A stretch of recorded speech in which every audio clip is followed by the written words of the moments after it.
આજે હું શેર કરીશ તમારી સાથે મિક્સ વેજ શાક બનાવવાની રેસીપી।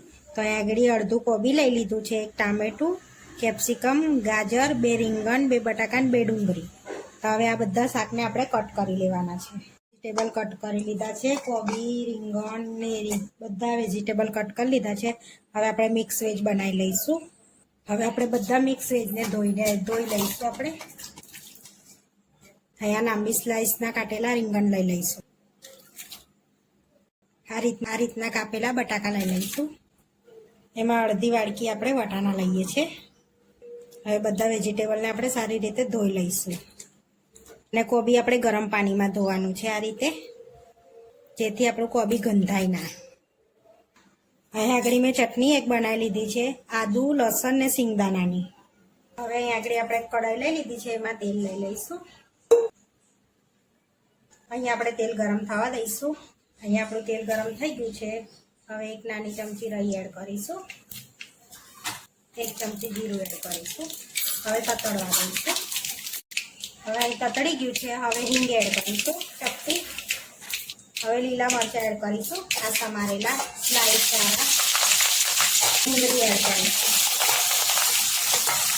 અને શેકાવા દઈશું। ડુંગળીમાં આપણે ગઈ છે, આપણી શેકાઈ ગઈ છે થોડીક ડુંગળી। હવે એમાં આપણે ચટણી બનાવી હતી એ એડ કરીશું અને ચટણીને બી શેકાવા દઈશું। હવે એક ટામેટું આપણે એડ કરીશું।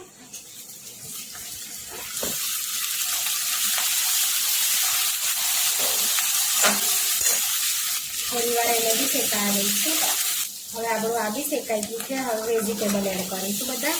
હવે એમાં મસાલા એડ કરીશું, તો કાશ્મીરી લાલ મરચું, 1 ચમચી ગરમ મસાલો, 1 ચમચી તીખું મરચું, ચપટી હળદર, 1 ચમચી કિચન કિંગ મસાલો, અડધી ચમચી વેજ બિરયાની મસાલો, જેથી ટેસ્ટ સરસ આવે શાકનો, અડધી ચમચી મરી પાવડર અને કોબી। હવે મિક્સ કરી લઈશું અને હવે સ્વાદ પ્રમાણે મીઠું એડ કરીશું એમાં આપણે।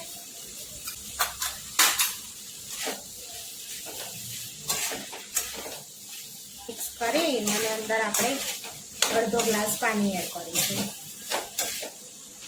હવે થોડી વાર આપણે પહેલા શેકાવા દઈશું, પછી પાણી એડ કરીશું અંદર।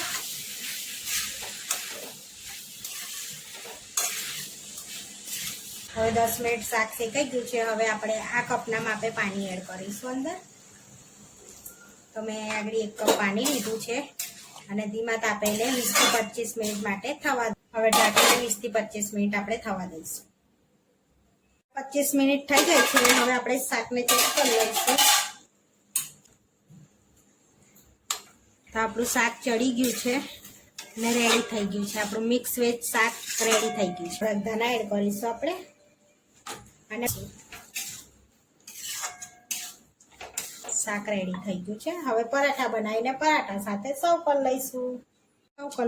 તો અહીંયા આપણે મિક્સ વેજ લઈ લઈશું।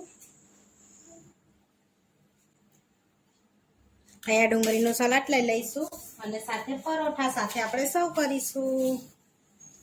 તો આપણું મિક્સ વેજ બનીને રેડી થઈ ગયું છે। આવા વિડીયો જોવા માટે મારી ચેનલને સબસ્ક્રાઈબ કરો, લાઈક કરો અને શેર કરો અને તમે જરૂરથી ટ્રાય કરો। ફરી મળીશું નવા વિડીયોમાં।